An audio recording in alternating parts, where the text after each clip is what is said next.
Welcome to another episode of the Overnight Success Podcast. I am honored to be sitting here today with Maria Flores. She is the founder of Hess Street Foods, who she believes flavor carries memory. Inspired by generations old chorizo traditions, she creates clean, thoughtfully made chorizo seasoning pastes that bring depth and authenticity to everyday meals. Her work is about keeping culture alive in the kitchen without preservatives, shortcuts, or compromise. I've had the honor to walk alongside Maria for over a year now and watch her scale this business, Hess Street Foods, and I'm absolutely excited to dive into her story today. This is our first CPG product, which is a consumer packaged good, and she's literally taken this from well, we're going to dive into the story, but from like this big to what is now on the shelves of a major grocery retailer here in Texas. So, Maria, without further ado, I don't want to give away all the secrets. I want to hear the story from you. Welcome to the podcast. Thank you for joining me. Thank you, Christy, for having me. And it's been an honor for me to walk this journey alongside you. So thank you. I'm so excited to dive in today. So, Maria, tell us more about, I know it's a fifth generation. I know a lot about your story, but I'm sure there's things I don't know, and I want to dive into those things today. And so, fifth generation chorizo maker, paste maker, correct?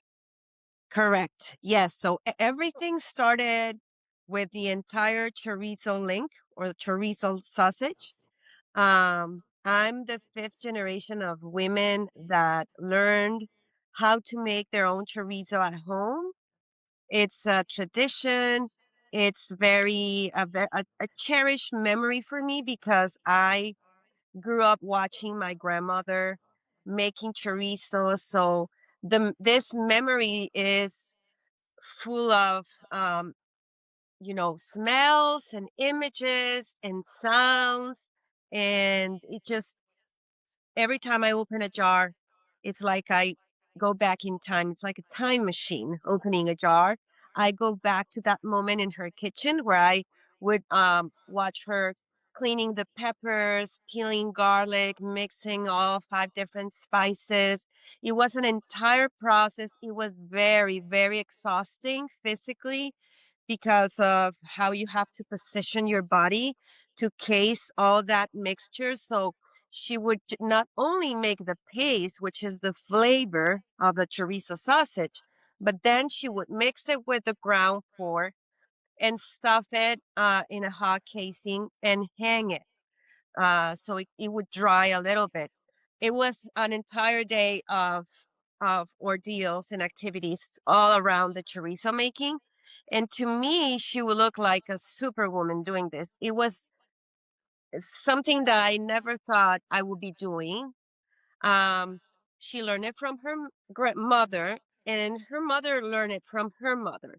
So we go back to at least five generations of carrying out this recipe, and it's very special for me. I love it. So you watched your grandmother in the kitchen as a superhero, essentially as a young child, and decided now's the time to bring it to the world. And how how did you kind of make that big leap? Like that's such a big decision to take something that has been a family tradition in your home, in your heart, right? And the thing is too is as we speak on food and maybe we can dive a little bit more into what chorizo is because two things. One, I didn't really know what chorizo was before I started working with you. And two is um I think that's such a courageous step to take as like this is from our heart and now I'm sharing it with the world. Yes, thank you for that question. I love it. We were living in Virginia and COVID hit, and I had her recipe in a little tin can. I store it in my closet as a very precious moment with my grandmother because her chorizo was the highlight of her cooking. We all loved to stop by and have some chorizo and eggs at her house when we knew she was making it. So I had her recipe. We were in Virginia. We felt COVID hit and we felt so far from home. We were very nostalgic.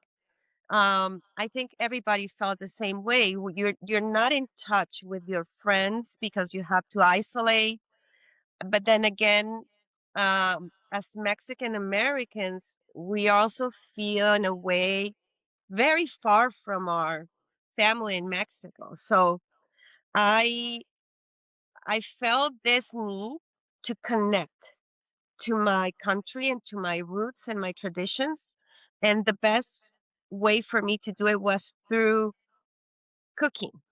Because when you cook, you first have to go get all the ingredients. You read the recipe, you remember who made it. In this case, my grandmother. Then you tell stories to your children. In Virginia, so I have three children. I have three kids, two daughters and a son. And I also wanted them not to feel lonely, far. I wanted to build some identity in them. Because, being in Virginia, so far from Mexico, it's very important for people to create an identity. Where do I come from? Who am I? Why do I react this way when I listen to this music? Why, when I feel sad, this is my natural way of behaving. So I thought cooking my grandmother's chorizo is the best way to bring all those memories and all those identity factors um up to the table. And it is right what is that's what happened. So we went to get all these ingredients. I ordered them through Amazon. You couldn't go to any grocery store at that time. So I got all the ingredients, and then we started experimenting in the kitchen, recreating this very special recipe. So telling stories about her, getting excited. I was not getting the exact same flavor I remembered. It was until probably the eighth or the 10th time that we had success, and it was instant. I knew that this was my grandmother's recipe because the aromas and the flavor, just the smell in the house. Literally, Christy, is like I travel in time and I went back to Mexico. All that day, I hung the chorizo. So my house was full of that smell, and I was very emotional that day. I was feeling very emotional. It was like she was there in a way. Oh. So my kids got very excited as well. That's how we started. I started making it for my neighbors, my friends, and they all loved it. A lot of them didn't know what chorizo was. So I hear you when you say, I didn't know what chorizo was. So them not knowing what chorizo was, to me, was even more exciting. Why? So when to me, sharing this very special recipe was my way to tell people this is who I am. This is the best of me, the best of my grandmother. This was her best dish to me. So I wanted to share the best of me with my neighbors, with my friends, my kids' friends, to create a connection, to build bridges. It's like when you know there's a friend coming over to your house, right? You want to cook dinner for them or you offer them dinner.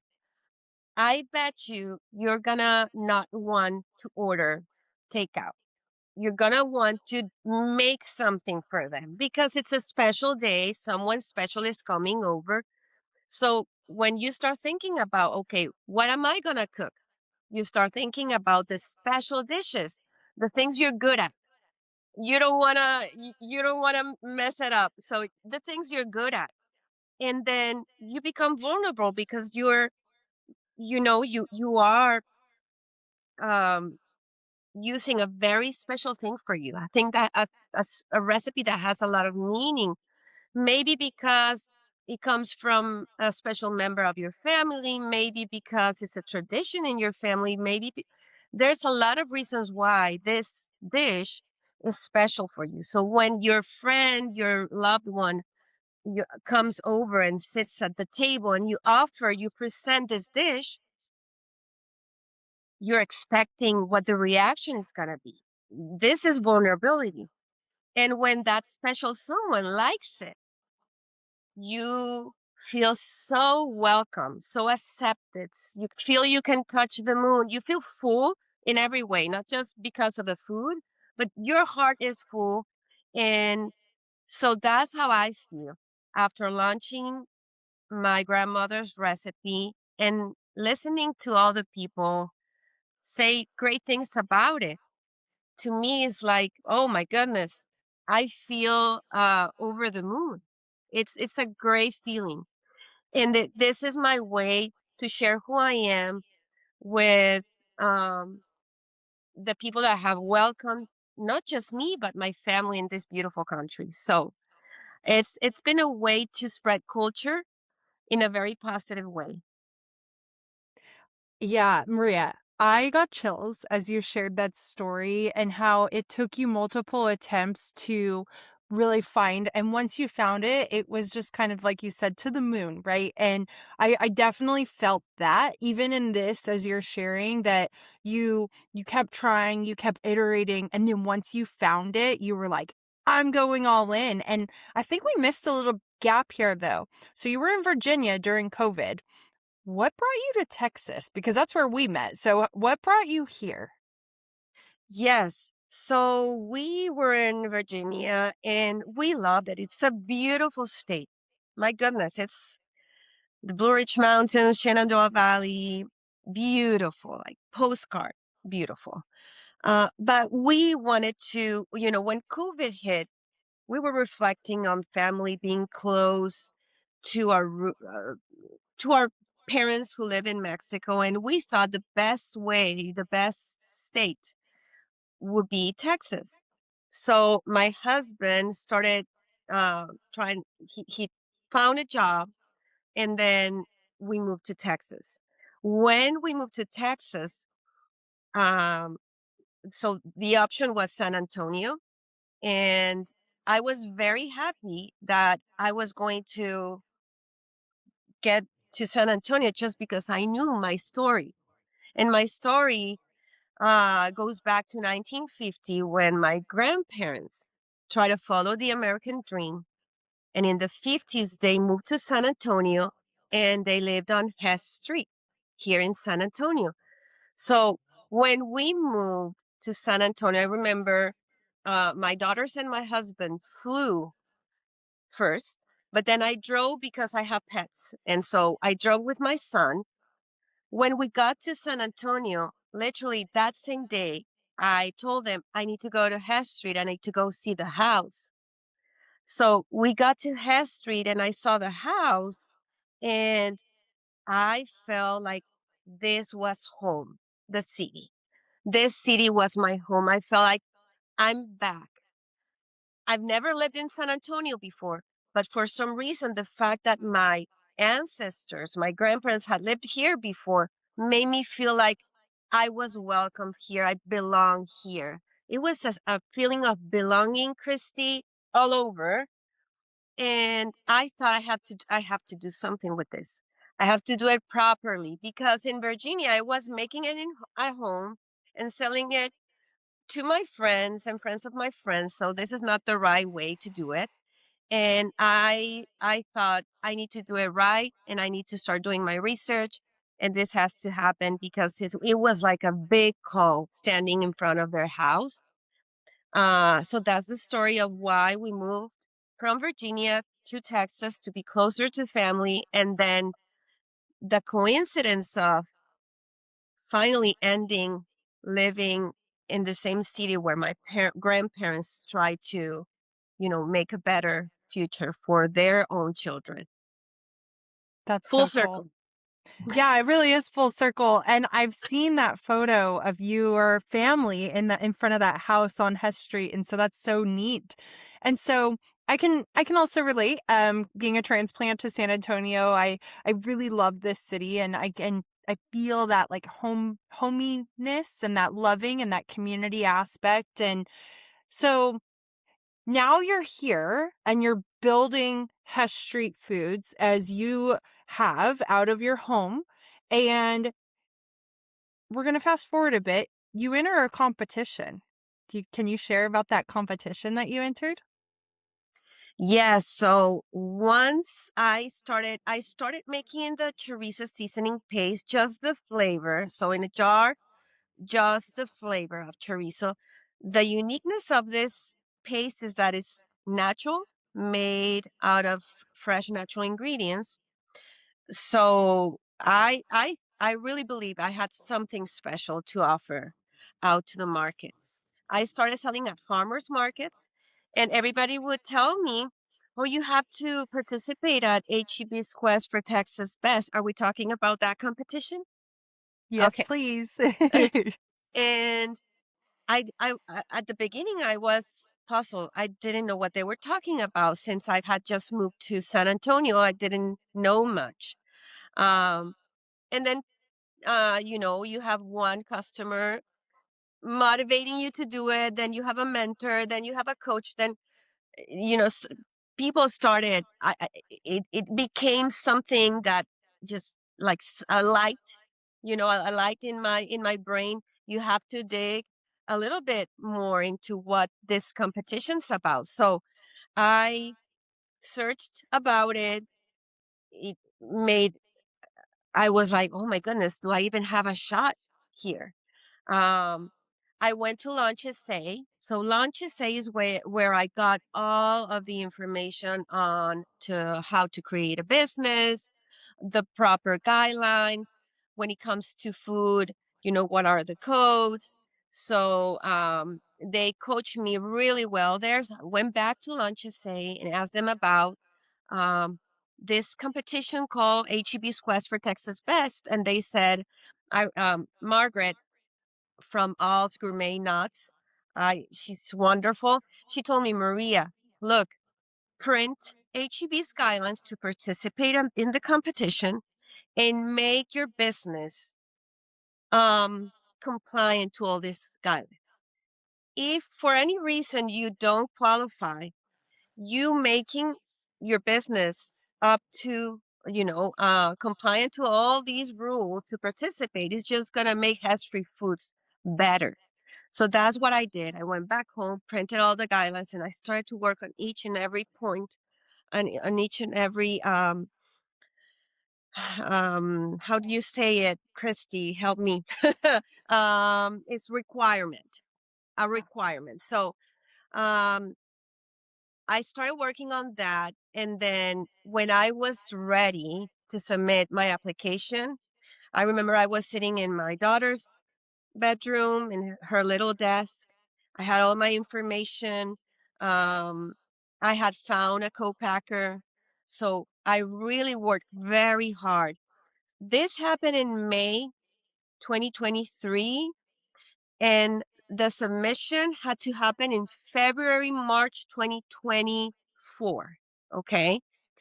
So to me, having pretty much 6 months to get ready for this, I thought this is humanly possibly impossible. But Yeah. there's no impossibles. When you have a list of to-do lists, literally, and you focus really hard on completing and literally like, you know, getting off the list each and every point. Don't get overwhelmed. Point number one, point number two, point number three. You accomplish things. So I was ready. February, I was ready, and I submitted the application, and I turned the switch off. I'm going to forget about it. I'm not going to think about it. In June, I was picking up my kids from school, and I got this call. And nowadays you're driving, you get a call, and everybody can listen to the call. So I'm with my kids, and there's this HEB executive telling me that I made it to the top 20, and from a group of around 500 and something participants. And I was very I didn't know if this was a joke. I didn't know if this was happening. I just couldn't believe it. But the call was real, and they asked me to send samples to the headquarters. And this is when everything started to become really like a dream come true. So I send my samples, then I had another interview, and then I was told that I made it to the top 10. Very excited about it. Long story short, we presented in Dallas in front of a big group of HEB executives, TV personalities, influencers, chefs, and we won first prize. We all cheer for Maria. We won first prize. And this story sounds like everything happened in a short period of time, but Christy, and talking about overnight success, this had been cooking for a literally cooking for a long, long time. So I was very happy, very honored, very thankful for that first prize. And then the work started. The real work started. Yeah. So let's pin here for 1 second. So you are correct. This is why I am so excited you're on the podcast, because you've put in the grit and you've had the grit, you've put in the work. You know this was not an overnight success, and that this is the whole point of this podcast. And so I want to call out a couple of things just for our audience here. So Launch SA is a local business resource here in San Antonio that helps connect founders. And I think, if I'm not mistaken, you were leveraging the Breakfast and Launch program, correct? Correct. Yes, I was Perfect. part of that cohort.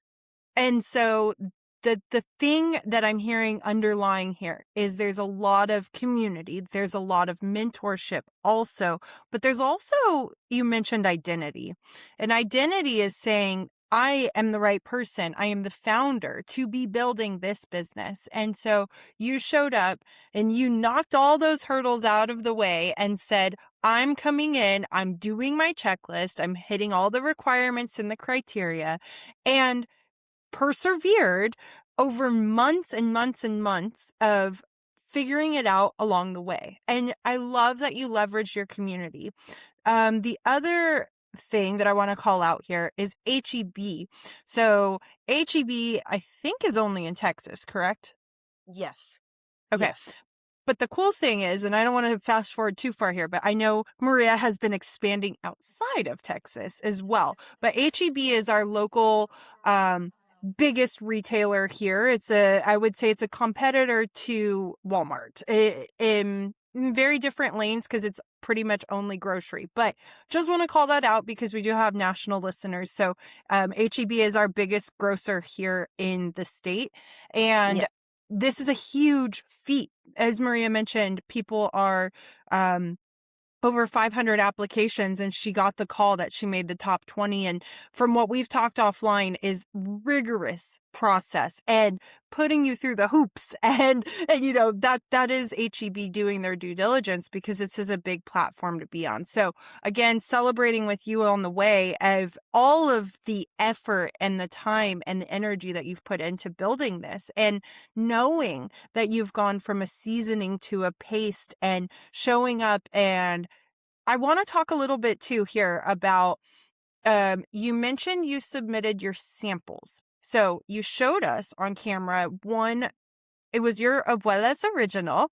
Yes. I'm curious what samples you submitted. I know today you have 3, if I'm not mistaken, unless you've made more. And also, so I'd love to hear more about that and how you're showing up, because creating food, so we're fast forwarding a bit here. So you're creating this paste that is I'm going to call it the home, the heart of the kitchen, in a way that it is a addition to the meals that you create with a labor of love. And when you're creating this labor of love, this isn't just for chorizo. And so I want to call that out, because I personally was hesitant. I was like, I don't know, I'm not really familiar with chorizo, and how do I use this? And so I want to hear more about your samples and what flavors you have and how you came up with those. In addition to that, how else people can use this very versatile paste. Yes. So we have three different flavors. We have my grandmother's original recipe, chorizo recipe, and that is a lot of ancho peppers, garlic, five different spices. Then from there, it was a big task to educate the market. What are we? How do you how do you use this product? What's chorizo? So we didn't know our biggest task was going to be education because the product itself, it's a winner. It tastes good, but how do we communicate this to the market? How do people understand that this is the chorizo starter, the base? You mix it with ground meat or with your plant-based alternative and you make chorizo. So what's chorizo? Number one, chorizo, it's a sausage that you cook and you can mix it with eggs, you can mix it with rice, with pasta, you can put it on tortillas to make tacos. It's a very savory, smoky meat. Usually it's made out of pork, but nowadays you can find beef chorizo, turkey chorizo, chicken chorizo. And those all other alterations are very expensive because, the original chorizo is pork. So we started educating our customers, our shoppers, onto what is chorizo, and then they would understand. Okay, so I mix it with meat. What if I just add it to my regular dishes? What would happen? So this is the surprising thing when you're a CPG um, entrepreneur. You need to have your eyes, your ears really open to what's happening after you throw your product out, and then what's going to come back to you. And that's the customer's feedback. And it was very surprising for us that the majority of the people were using our seasoning paste just to add depth and flavor to their regular dishes. They were using it as that magic ingredient they were adding to their stews, soups, broths. So, and they would come back and share that with us. They would tell us, Maria, so the other day I made lentil soup and I added just a little bit of your seasoning paste. And then my family, they were all saying, what, it tastes different. What did you add? Tastes better, but something happened here. And I would just say, oh, it's my magic ingredient. So it was lovely to see that the product could have all these different uses. We were marketing it as a chorizo starter, but then now we just offer a whole variety of different recipes that people can try at home. And it's just the feedback of our customers and shoppers. Oh, I put it on mac and cheese. Oh, I made chori burgers. I added to my burger patties and they taste smokier and juicier. So it's been great to see how people adapt the product to their lives. And we also need to adjust to that. So we are making some changes right now at Hess Street Foods. And it's not those changes. It's just packaging. It doesn't have to do with the flavor, with what's inside, because what's inside it's been tested, it's working, people love it, but now we need to adjust it to people's lives and what they're using it for, which was totally unexpected for us. Yeah, but I love it because that's how you continue to scale and that's how you build a business that people because people buy from people. And so Yeah. listening to your customers is the best way to get that feedback and get to a higher level. And so, correct me if I'm wrong, but you have Abuela's original, you have the verde, and then you also have ancho, correct? And we have the Spanish. Spanish. So Okay. so Abuelas has ancho peppers. The verde has 5 roasted poblanos, a recipe. And I want to say this is very important. All of our recipes are generations old recipes, very old recipes, all world flavor. This is roasted poblanos, and this is smoked and sweet paprika from Spain. I love it. And I can say too, I've used it, I like cooking it in my rice. So instead of using like a broth, I'll put your paste in my rice and it makes the flavor so yummy. It makes it so much, less bland too, which I love. Yeah, correct, Christy. So we've been talking a lot about kind of persevering and building through some of those walls and just figuring it out along the way. I want to know, what does it mean to present a meaningful dish to someone you care for? Oh, again, it means everything here. You are sharing your story, who you are. So in a way, this makes you vulnerable because you are putting the best of you out there. The best of me is this tradition, this craft, chorizo making. This is what I appreciate from my family and what I uh, grew up watching. And so when you present the best of you to someone, you are vulnerable. You feel soft in a way. You are um it's very emotional. So when that person or group of people gives you good feedback and they feel excited and happy and it's all positive feedback, wow, you feel they are embracing something that is special for me. They appreciate what I just created for them. You feel welcome, you feel appreciated, um you feel this is a success. You feel full in every way. And so it's been an honor for me to present this special um I want to say this special element of my identity to the people in this beautiful country and get all these positive feedback. It just creates a bond. It's a bridge that unites us. And it's just so motivating for me, keeps us going and going. um yes, I don't have more words for it. It was very beautifully said. Thank you for sharing that. I think you kind of tapped on this, but I like to exclusively ask in this podcast is, what is success to you, Maria?